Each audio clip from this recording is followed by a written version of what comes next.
चलिए, और अपना उत्तराखंड में आज सबसे पहले बात एक ऐसी खबर की जिससे हर अभिभावक परेशान है जिनके बच्चे स्कूल जाते हैं। दरअसल यहाँ पर निजी स्कूल, जो कि एक तरह से कह सकते हैं कि मोटी कमाई का ठिकाना बन चुके हैं, वो तमाम आदेशों को दरकिनार कर एनसीईआरटी के बजाय कुछ निजी किताबें मंगवा रहे हैं, और जिससे अभिभावकों पर खासा बोझ पड़ रहा है। जहां एनसीईआरटी किताबें कम कीमत की हैं, वहीं जो अन्य किताबें स्कूलों की तरफ से मंगाई जा रही है वो खासी महंगी है। और ऐसे में कई बार अभिभावक खुलकर भी नहीं बोल रहे हैं, क्योंकि अगर कोई भी अभिभावक स्कूलों के खिलाफ आवाज उठाता है तो उनके जो बच्चे उन स्कूलों में पढ़ते हैं उनका उत्पीड़न भी होता है। तो ऐसे में चाहे राजधानी की बात करें, पौड़ी की बात करें, नैनीताल, अल्मोड़ा, रुद्रप्रयाग, खटीमा, हर जगह लगभग यही हाल है। अब तो यहां पर लोग इतने परेशान हो गए हैं कि कई जगह अब आंदोलन भी शुरू हो चुके हैं निजी स्कूलों की मनमानी को लेकर।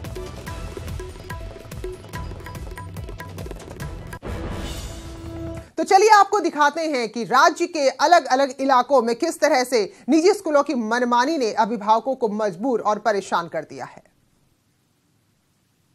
मोटी कमाई का ठिकाना बन चुके निजी स्कूल अपनी मुनाफाखोर फितरत को नहीं छोड़ पा रहे हैं। तभी तो हाईकोर्ट के आदेश को ठेंगा दिखाते हुए एनसीईआरटी की जगह बाहर से महंगी किताबें स्कूल में पढ़ाई जा रही हैं। रुद्रप्रयाग के प्राइवेट स्कूलों में इक्का दुक्का किताबों को छोड़ दे तो सभी किताबें बाहर से मंगाई जा रही हैं, जिससे अभिभावकों में खासा रोष है। एनसीईआरटी तो लागू हो नहीं पाया, क्लियरिटी जो होना चाहिए था, और इससे तो अभिभावकों पे भी बहुत साइड इफेक्ट पड़ा है। बच्चों को किताबें बहुत महंगी पढ़ रही हूँ, पुराने सिलेबस डिस्ट्रीब्यूट कर रहे हूँ, इससे कि अभिभावकों पे भी और बच्चों पे भी काफ़ी साइड इफेक्ट पड़ा है, जैसे कि महंगाई को अग्रसर हो रहे हैं बच्चे। यही हाल पौड़ी जिले का भी है, लेकिन अभिभावक शिकायत करने से डर भी रहे हैं कि कहीं इसका खामियाजा उनके मासूम बच्चों को न उठाना पड़े। कि एनसीईआरटी की बुकों के बारे में स्कूल, प्राइवेट स्कूल तरह तरह की भ्रांतियां फैला रहे हैं। पहली भ्रांति यह है कि इनमें कोर्स क्लियर नहीं है। दूसरा यह है कि ये एनसीईआरटी बुकों में जो एनसीईआरटी बुकें जो सरकार ने दी है, इसमें गुणवत्ता युक्त शिक्षा नहीं है, और हमारी जो बुकें हैं वो अच्छी है। उनका अभी तक धड़ल्ले से उल्लंघन किया जा रहा है। हम चाहते हैं कि जैसे सरकारी स्कूल वैसे प्राइवेट स्कूल होने चाहिए। इसमें सख्त से सख्त कार्रवाई की जाए और जुर्माना तक तय किया जाए। इसमें खटीमा ब्लॉक में तो कोई भी ऐसा स्कूल नहीं है जहां एनसीईआरटी की किताबें पढ़ाई जा रही हो। मनमानी से नाराज अभिभावकों ने ब्लॉक कार्यालय से तहसील तक रैली निकाली और एसडीएम का घेराव किया। हालांकि खटीमा विधायक कह रहे हैं कि ऐसे स्कूलों के खिलाफ कार्रवाई की जाएगी। यहाँ एनसीईआरटी की बुक लागू इश्यू नहीं हो रखे हैं। इस बारे में हम लोगों ने एक मुहिम छेड़ी है, और स्कूल जो है अपनी तरीके से मनमानी कीमतें लागू कर रहे हैं। खटीमा में जितने भी स्कूल हैं उन्होंने पूरी तरह से हाई कोर्ट के मानकों की धज्जियां उड़ा रखी हैं। हमने एसडीएम साहब महोदय को ज्ञापन दिया है, और अब हम आगे की कार्रवाई के तहत क्या नाम है पुलिस को FIR देंगे इनके खिलाफ। माननीय उच्च न्यायालय का जो नियम आया है या जो किताबें लागू करने जो उनका आदेश है, उसकी जो भी अवहेलना करेगा, जो उसको लागू नहीं करेगा, उसके खिलाफ सख्त कार्रवाई करने के लिए, उनकी मान्यता तक रद्द करने के लिए आज यहाँ पर निर्णय हो गया। कोटद्वार के स्कूलों में भी एनसीईआरटी की किताबों को पूरी तरीके से लागू करा पाना शिक्षा विभाग और प्रशासन के लिए चुनौती बना हुआ है। एनसीईआरटी बुक तो लागू ही है, लेकिन साथ ही साथ स्कूल के द्वारा एक एक्स्ट्रा किताबों के नाम में, एक ब्रांड के नाम में कुछ किताबें मंगाई जा रही है, जो कि आर्थिक रूप से आदमी को दोहरी मार्ग की तरफ ले जाता है। वहीं अल्मोड़ा जिले की बात करें तो यहाँ जिला शिक्षा अधिकारी कह रहे हैं कि जल्द ही स्कूलों में छापेमारी की जाएगी। सभी विद्यालयों में एनसीईआरटी किताबें संचालित करने के लिए आदेश निर्गत हो चुके हैं। अगर जहाँ पर जो है ऐसा हो रहा होगा, वहाँ उनके खिलाफ हम लोग छापेमारी करके कार्रवाई करेंगे। जो है ये हाल लगभग राज्य के हर जिले का है। निजी स्कूल अभिभावकों को लूट रहे हैं, और शासन प्रशासन की सुस्त कार्रवाई को देखकर तो ऐसा लग रहा है मानो वो भी इस लूट खसोट में अभिभावकों के बजाय निजी स्कूलों का साथ दे रहे हैं। न्यूज़ 18 के लिए अल्मोड़ा से किशन जोशी, कोटद्वार से अनुपम, खटीमा से शैलेंद्र भंडारी और रुद्रप्रयाग से शैलेंद्र सिंह के साथ पौड़ी से सुधीर भट्ट की रिपोर्ट। जी हाँ, सवाल सबसे बड़ा यहाँ पर यह है कि आखिर ऐसा कौन सा सपोर्ट है निजी स्कूलों को जो धड़ल्ले से मनमानी कर रहे हैं। ऐसी क्या मजबूरी है शासन प्रशासन की जो इन स्कूलों पर लगाम नहीं कस पा रहे हैं। आगे बढ़ेंगे। नैनीताल हाईकोर्ट से आज राज्य सरकार को बड़ा झटका लगा है। चमोली के हाई स्कूल खैनौली के विलय पर रोक लगा दी गई। हाईकोर्ट ने अपने आदेश में साफ कहा है कि वो हाई स्कूल स्तर के सभी छात्रों को खैनौली में ही नए सत्र के लिए प्रवेश दे। आपको बता दें कि राज्य सरकार ने 15 नवंबर 2018 को अधिसूचना जारी कर राज्य के 30 से कम छात्र संख्या वाले स्कूलों का विलय 5 किलोमीटर के दायरे के स्कूलों में कर दिया था, जिसको खनौली के ग्रामीणों ने हाईकोर्ट में चुनौती दी थी और सरकार की सभी सूचना के बाद खनौली के छात्रों को जीआईसी गढ़कोट में शिफ्ट किया गया, जो 6 किलोमीटर दूर है। साथ ही अन्य गांव से 9-9 किलोमीटर दूरी का भी हवाला यहां पर दिया गया है। तो याचिका में कहा गया कि स्कूल के बीच में नाला पड़ता है, गधेरा पड़ता है, जिसमें 1993 में 18 लोगों की जान तक चली गई थी और 2013 में भी इस रास्ते को भीषण आपदा से खासा नुकसान हुआ है। लिहाजा स्कूल खनौली में ही रखा जाए।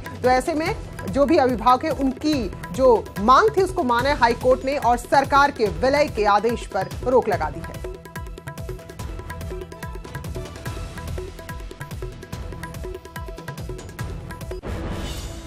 उधर कोटद्वार की लाइफलाइन कही जाने वाले लालढांग चिल्लर खाल मार्ग पर हो रहे पुल निर्माण पर संकट के बादल मंडराने लगे हैं। नेशनल टाइगर कंजर्वेशन अथॉरिटी ने इसे राजाजी पार्क का बफर जोन बताते हुए निर्माण को पूरी तरह से गलत बताया है, जिसके बाद लैंसडाउन वन प्रभाग के डीएफओ ने निर्माण कार्य पर रोक लगा दी है। हालांकि वन मंत्री हरक सिंह रावत के हस्तक्षेप के बाद पुल का निर्माण कार्य एक बार फिर से शुरू हो गया है।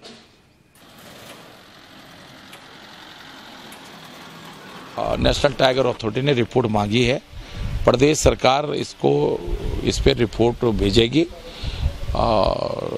और लेकिन इसके कारण काम नहीं रोका जाएगा।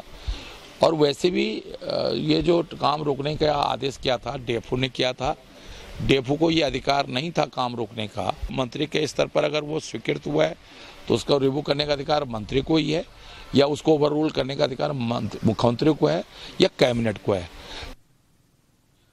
और चलिए बात सियासत की करते हैं। तो हरीश रावत के लिए उत्तराखंड की अपनी सीट तो जरूरी है ही, लेकिन असम के प्रभारी होने के नाते 14 संसदीय सीट पर भी उनकी परफॉर्मेंस दिल्ली में उनका कद तय करेगी। पहली बार कांग्रेस की केंद्रीय राजनीति में उन्हें इतनी अहम जिम्मेदारी दी गई है, तो ऐसे में अपनी पहली परीक्षा को वो अच्छे अंकों से पास करना ही चाहेंगे।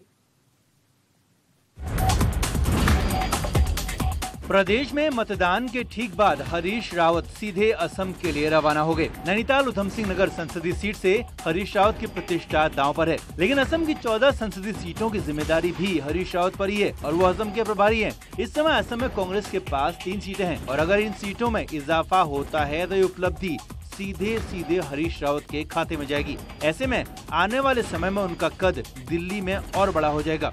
यहाँ वैसे नहीं भी होता है तो असम में भी अगर कर पाते हैं तो राष्ट्रीय स्तर पर उनका अहमियत हरीश रावत की बढ़ जाएगी। वैसे भी CWC के मेंबर तो ही हैं वो, लेकिन फिर भी मुझे लगता है कि राहुल गांधी के और करीब उनको और जिम्मेदारियां भी, महत्वपूर्ण जिम्मेदारियां उनको मिल सकती हैं। प्रदेश कांग्रेस के अंदर कुछ कोनों में भले ही उनकी मुखालफत हो, लेकिन हरीश रावत को इग्नोर करने का जोखिम फिलहाल पार्टी प्रदेश में नहीं उठा सकती और इसीलिए अभी भी पार्टी मानती है कि उम्र के इस पड़ाव में भी वो पार्टी को बहुत कुछ दे सकते हैं। अब उनको असम का प्रभार मिला है, पूर्व मुख्यमंत्री उत्तराखंड के रह चुके हैं, तो किसी पहचान के वो मोहताज नहीं है और मुझे लगता है कि आने वाले समय में हार और जीत दूसरी बात है, लेकिन आने वाले समय में भी कांग्रेस पार्टी उनके अनुभव का पूरा लाभ लेते हुए पार्टी को मजबूती वो प्रदान करेंगे, ऐसी अपेक्षा उनसे की जाती है। हरीश रावत का टारगेट लोकसभा चुनाव नहीं बल्कि उनकी नजर 2022 में होने वाले विधानसभा चुनाव पर है। 2012 में कांग्रेस सरकार समर्थन की बैसाखियों से चल रही थी, लेकिन इस बार हरदा चाहते हैं कि वो ऐसी सरकार के मुखिया बने जहां उन्हें अपनी ताकत को किसी और से साझा न करना पड़े और इसके लिए उत्तराखंड के साथ साथ असम का चुनाव भी बेहद अहम है। देहरादून से न्यूज 18 के लिए रॉबिन सिंह चौहान की रिपोर्ट। उधर बीजेपी की बात करें तो हरिद्वार में उसी की पार्टी के जो नेता हैं, जो 2 विधायक हैं, वो आमने सामने हैं। अब इस पूरे लड़ाई में, इस युद्ध में कुलवीर चौधरी भी कूद गए हैं। कुलवीर चौधरी का कहना है कि उन्हें इस लड़ाई में बेमतलब घसीटा गया। साथ ही कहा कि चैंपियन का DNA राजा का नहीं है और कोई अगर उन पर सवाल उठाएगा तो मुंह तोड़ जवाब दिया जाएगा। कुल मिलाकर विवाद का दायरा और बढ़ता जा रहा है। इस तरह से लोगों को आकृष्ट करना जबड़ा के बाद लुंडरा बना है और ये उनके ताऊजी स्वीकार करते हैं। कृष्ण कुमार सिंह जी समझे, मेरे सामने कहा उन्होंने कि लुंडरा जबड़ा से बना है, जबड़ा से लुंडरा बना है, लुंडरा से जबड़ा नहीं बना। कहीं चैंपियन साहब राजा नहीं है, मैं नहीं मानता राजा। नैनीताल से खबर है, जहां पुलिस के एक जवान ने अपने ही विभाग पर आरोप लगाते हुए जहर खा लिया। लक्ष्मण सिंह राणा ने मलिताल कोतवाली के बैरक में जहर खाकर जान देने का प्रयास किया।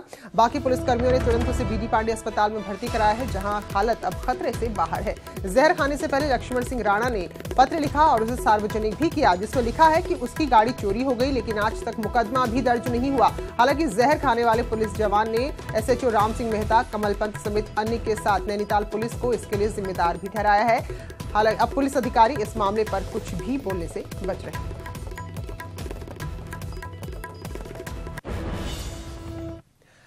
तो चुनाव संपन्न हो चुके हैं, लोकसभा के नतीजे तक का इंतजार है और इसके बाद जो भी राज्य की सरकारी मशीनरी है वो चार धाम यात्रा को पूरी तरह से सकुशल बनाने में जुट गई है और इसी पर अब मुख्य फोकस है। यात्रा मार्ग की अगर बातें करें तो चार धाम को जो भी सड़क मार्ग जाते हैं वहां करीब ऐसे 25 डेंजर जोन चिन्हित कर लिए गए हैं। तो जो यात्रा काल होगी उस दौरान सड़क मार्ग पर किसी भी तरह के कटिंग का काम बंद करने के निर्देश दे दिए गए हैं, ताकि कोई भी अनहोनी ना हो।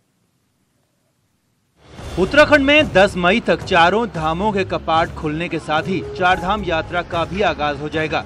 लेकिन चारों धामों को जाने वाले इन मार्गों पर इन दिनों चौड़ीकरण का काम चल रहा है। इसके चलते रोड उबड़-खाबड़ और बेहद खतरनाक हो गई है। इसे देखते हुए नेशनल हाईवे अथॉरिटी ने यात्रा काल के दौरान रोड कटिंग का काम बंद रखने का फैसला लिया है। कटिंग, हिल साइड कटिंग का काम ना किया जाए यात्रा के दौरान, ताकि किसी प्रकार से यातायात को कोई परेशानी ना हो। लेकिन प्रोटेक्शन के काम है, प्लस आपका रिसर्फेसिंग का काम है, उसमें स्ट्रेंथनिंग काम है, ये सब तो चलते रहेंगे। इसके अलावा गंगोत्री, यमुनोत्री, केदारनाथ और बद्रीनाथ रूट पर 25 डेंजर जोन भी चिन्हित किए हैं। इन स्थानों पर अतिरिक्त मशीनरी तैनात की जाएगी। नेशनल हाईवे 123 में हरबटपुर से बड़कोट के बीच जड्डो, अगलाट, डामटा, सरीगाड़ और तुनालका। नेशनल हाईवे 94 में धरासू से फूलचट्टी के बीच ब्रह्मखाल, छटांगा, पालीगाड़, स्याना चट्टी। नेशनल हाईवे 58 ऋषिकेश से सिरोबगढ़ के बीच नीरगड्डू, प्यासी, पंतगांव, मौल्या गांव और श्रीनगर। नेशनल हाईवे 58 सिरोबगढ़ से रुद्रप्रयाग के बीच सिरोबगढ़ और खांकरा। इसके अलावा नेशनल हाईवे 109 रुद्रप्रयाग से गौरीकुंड के बीच रुद्रप्रयाग, विजयनगर, कुंड, रामपुर जैसे डेंजर जोन है। यात्रा मार्गों को ठीक करना है, उसमें पैच रिपेयर का काम है, प्लस उसमें वाइट वॉशिंग है, झाड़ी कटान है और जिस चीज़ की भी ज़रूरत है, जहाँ पे कहीं पे क्रैश बैरियर है, पैरापिट डैमेज है, तो उनको रिपेयर का काम चल रहा है हमारा सभी रूट्स पे। हर साल मई में शुरू होने वाली चार धाम यात्रा जून आते आते अपने पीक पर पहुंच जाती है। इस दौरान देश विदेश के लाखों श्रद्धालु उत्तराखंड में होते हैं। लेकिन जून में बारिश शुरू होते ही सड़कों के टूटने, भूस्खलन के कारण यात्रा भी ठंडी पड़ जाती है। ऐसे में सरकार की पहली कोशिश है कि किसी भी सूरत में मार्ग बाधित न हो और चार धाम यात्रा सुचारू चलती रहे। देहरादून से न्यूज़ 18 के लिए सुनील नवप्रभात की रिपोर्ट। तो मई से शुरू हो जाएगी चार धाम यात्रा और ऐसे में हर तरह की तैयारियां पूरी की जा रही। रुद्रप्रयाग में जर्जर हो चुके बेलनी पुल के ऊपर से चार धाम यात्रा गुजरेगी।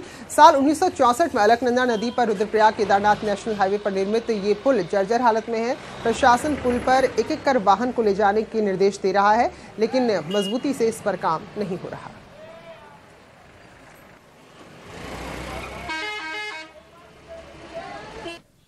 और उत्तराखंड की खबरों के बीच एक बड़ी खबर आ रही है। मायावती आज रात 9 बजे प्रेस कॉन्फ्रेंस करेंगी। लखनऊ के मॉल एवेन्यू में स्थित प्रेस कॉन्फ्रेंस होगी। चुनाव आयोग के प्रतिबंध पर अपना पक्ष रखेंगी। तो मायावती ने जिस तरह की बातें कही थी सहारनपुर में, उसके बाद आयोग ने कार्रवाई की है और 48 घंटे के लिए रैली और मीडिया से किसी भी तरह की बातचीत पर प्रतिबंध है और कल सुबह 6 बजे से ये प्रतिबंध शुरू होगा। तो उससे पहले आज रात 9 बजे मायावती प्रेस कॉन्फ्रेंस करने वाली हैं और अपना पक्ष रखेंगी।